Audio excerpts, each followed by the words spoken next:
Here is how I unlocked a bit more of my core confidence over the past few months.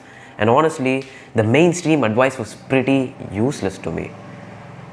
Core confidence, it's not about practice, it's not about you knowing what to say in order to make the other person like you.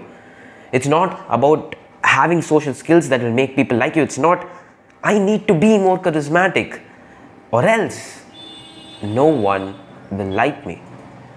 It's not core confidence, it's not about desensitizing yourself to the fears. If you have ever done social anxiety challenges, if you have ever went out and tried to approach people, you will know, no matter, you will may have made progress, but the fear still runs you. And it comes down to this. When you were born as a pretty confident person. You were born whole, you were born authentic, where all of these parts of yourself, you weren't afraid to express as a baby. You didn't come out stifled like this. You were like, you came out being you.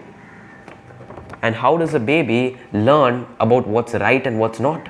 What's socially acceptable and what's not socially acceptable? Through its experiences. And that's where the social conditioning comes from.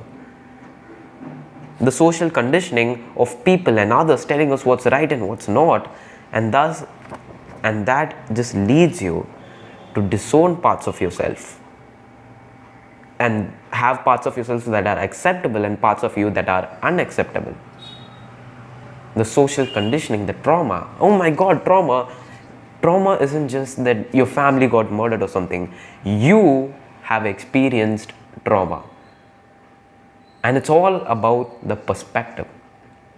When you were a little kid, getting teased in class may have been traumatic. Being lost at the grocery store may be traumatic. Getting punished for making a mistake may be traumatic.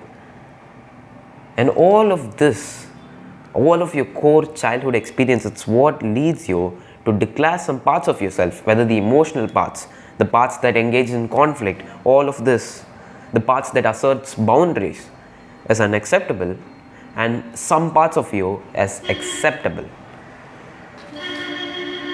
And that is the way, if you want to truly become more confident, become more socially core confidence, you have to re-own those parts of yourself.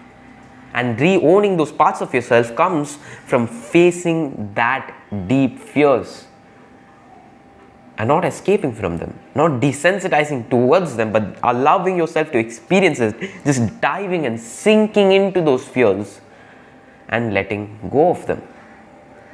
Now, letting go is actually a step-by-step process that you can follow and implement in your own life in order to make chinks at that spirit, in order to make chinks at the illusion that you are not good enough. And I will just stick around to the end to hear the step-by-step process, because you will like to keep it vague. You will like to see how this will shift your perspective. But in the actual, in the dirts, I will tell you how the process works in the near future. And when that happens, when you are whole again, I want to tell you another thing. You think you are here. You think for some reason that you are not good. You are your baseline. If I ask you, how do you feel about yourself? And don't tell me the go-to answer, which is man, which is I'm fine, which is I'm doing good. The real answer, just close your eyes and just observe how you feel. Observe the sensations in your body. How do you feel with yourself? And for most of us, the baseline is not that good. We feel pretty shit with ourselves. If we don't distract ourselves, we don't numb ourselves, we feel pretty shit with ourselves, and we want to feel better. And that's what leads us to doing every single thing in order to feel better. And it's not just on a feeling level. It's are you good enough? In order to be good enough, we do all of these things to improve ourselves, to distract ourselves. But we are just reinforcing that we weren't good enough in the first place. So instead of, and I'm just telling it this on a conceptual level, instead of just accepting that, oh shit, I feel like shit, what now? How should I improve it? Ask yourself why. Oh, I'm scared, I have all of these fears, what now? How should I improve it? Why? And that's where you get to the cause. You get to the cause and you're able to let go of it. And this process of letting go that I keep talking about, it's not a process of addition. It's not a process of you adding things to feel better about yourself. It's a process of removal.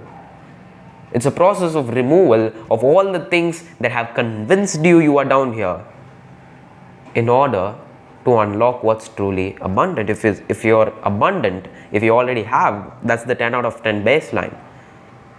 If you're scarcity, if you're in a mindset of scarcity, that's the 3 out of 10 baseline. In which case you don't feel good enough and you feel the need in order to do all of these things to improve yourself.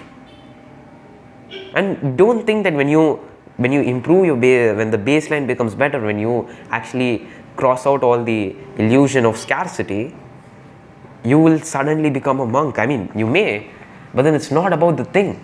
It's about the place that the thing is coming from.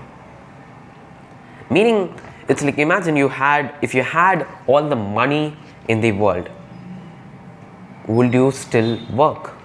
Maybe not the same work you are doing right now, but something you will still work. You'll still do something. Just because you will feel inspired to do it. It won't be out of, you may still do the same thing, but it won't be about desperation. It will be from a place of inspiration. Even if you try to develop your social skills and become more charismatic, it will be from a place of inspiration. And none of that matters if you don't get to the core cause of authenticity. If this is the 80% of social skills.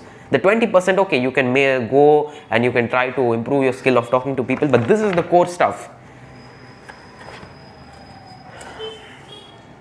And here is where you got an idea of the process. You got an idea of why the things that you are already doing aren't working. But at the end, you need a step-by-step process. And if I have uploaded that video, I will link it right here and you can watch it. My name is Yuka Shravan, and thank you.